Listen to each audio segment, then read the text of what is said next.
Welcome to the We Are Storytellers Daily Directional Podcast. These are navigational messages designed to keep us pointing in the right direction. Genesis chapters 32 and 33. Jacob also went on his way, and the angels of God met him. When Jacob saw them, he said, "This is the camp of God." So he named that place Mahanaim. Jacob sent messengers ahead of him to his brother Esau in the land of Seir, the country of Edom.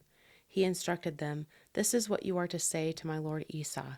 Your servant Jacob says, I have been staying with Laban and have remained there till now. I have cattle and donkeys, sheep and goats, male and female servants.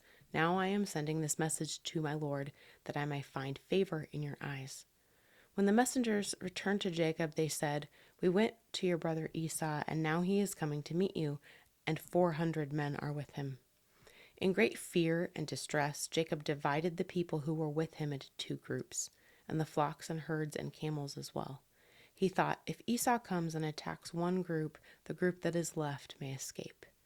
Then Jacob prayed, "O God of my father Abraham, God of my father Isaac, Lord, you who said to me, 'Go back to your country and your relatives, and I will make you prosper.' I am unworthy of all the kindness and faithfulness you have shown your servant. I had only my staff when I crossed this Jordan, but now I have become two camps. Save me, I pray, from the hand of my brother Esau, for I am afraid he will come and attack me, and also the mothers with their children. But you have said, I will surely make you prosper and will make your descendants like the sand of the sea, which cannot be counted." He spent the night there, and from what he had with him, he selected a gift for his brother Esau: 200 female goats and 20 male goats, 200 ewes and 20 rams, 30 female camels with their young, 40 cows and 10 bulls, and 20 female donkeys and 10 male donkeys. He put them in the care of his servants, each herd by itself, and said to his servants, "Go ahead of me and keep some space between the herds." He instructed the one in the lead, "When my brother Esau meets you and asks, 'Who do you belong to and where are you going, and who owns all these animals in front of you?' then you are to say, 'They belong to your servant Jacob. They are a gift sent to my lord Esau, and he is coming behind us.'" He also instructed the second, the third, and all the others who followed the herds, "You are to say the same thing to Esau when you meet him, and be sure to say, 'Your servant Jacob is coming behind us.' For he thought, 'I will pacify him with these gifts I am sending on ahead. Later, when I see him, perhaps he will receive me.' So Jacob's gifts went on ahead of him, but he himself spent the night in the camp. That night Jacob got up and took his 2 wives, his 2 female servants, and his 11 sons, and crossed the ford of the Jabbok. After he had sent them across the stream, he sent over all his possessions. So Jacob was left alone, and a man wrestled with him till daybreak. When the man saw that he could not overpower him, he touched the socket of Jacob's hip, so that his hip was wrenched as he wrestled with the man. Then the man said, "Let me go, for this is daybreak." But Jacob replied, "I will not let you go unless you bless me." The man asked him, "What is your name?" "Jacob," he answered. Then the man said, "Your name will no longer be Jacob, but Israel, because you have struggled with God and with humans and have overcome." Jacob said, "Please tell me your name." But then he replied, "Why do you ask my name?" Then he blessed him there. So Jacob called the place Peniel, saying, "It is because I saw God face to face, and yet my life was spared." The sun rose above him as he passed Peniel, and he was limping because of his hip. Therefore, to this day, the Israelites do not eat the tendon attached to the socket of the hip, because the socket of Jacob's hip was touched near the tendon. Jacob looked up, and there was Esau coming with his 400 men, so he divided the children among Leah, Rachel, and the 2 female servants. He put the female servants and their children in front, Leah and her children next, and Rachel and Joseph in the rear. He himself went on ahead and bowed down to the ground 7 times as he approached his brother. But Esau ran to meet Jacob and embraced him. He threw his arms around his neck and kissed him, and they wept. Then Esau looked up and saw the women and children. "Who are these with you?" he asked. Jacob answered, "They are the children God has graciously given your servant." Then the female servants and their children approached and bowed down. Next, Leah and her children came and bowed down. Last of all came Joseph and Rachel, and they too bowed down. Esau asked, "What is the meaning of all these flocks and herds I met?" "To find favor in your eyes, my lord," he said. But Esau said, "I already have plenty, my brother. keep what you have for yourself." "No, please," said Jacob. "If I have found favor in your eyes, accept this gift from me.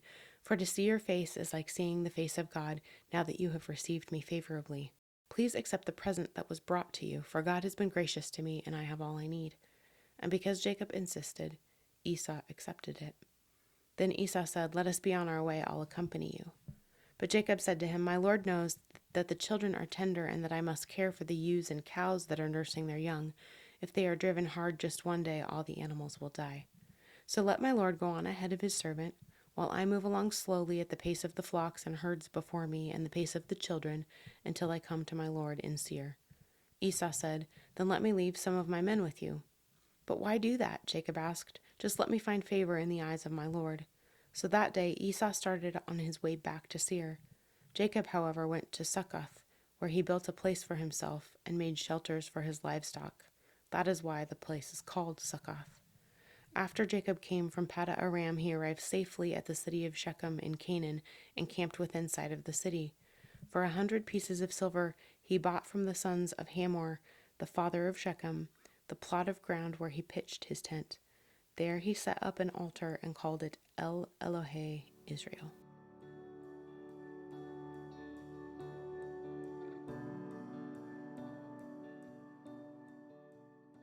All right, questions for today.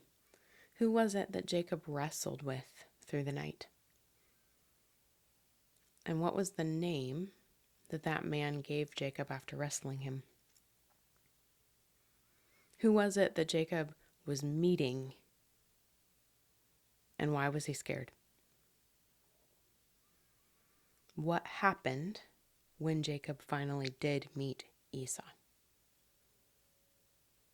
All right, number 2.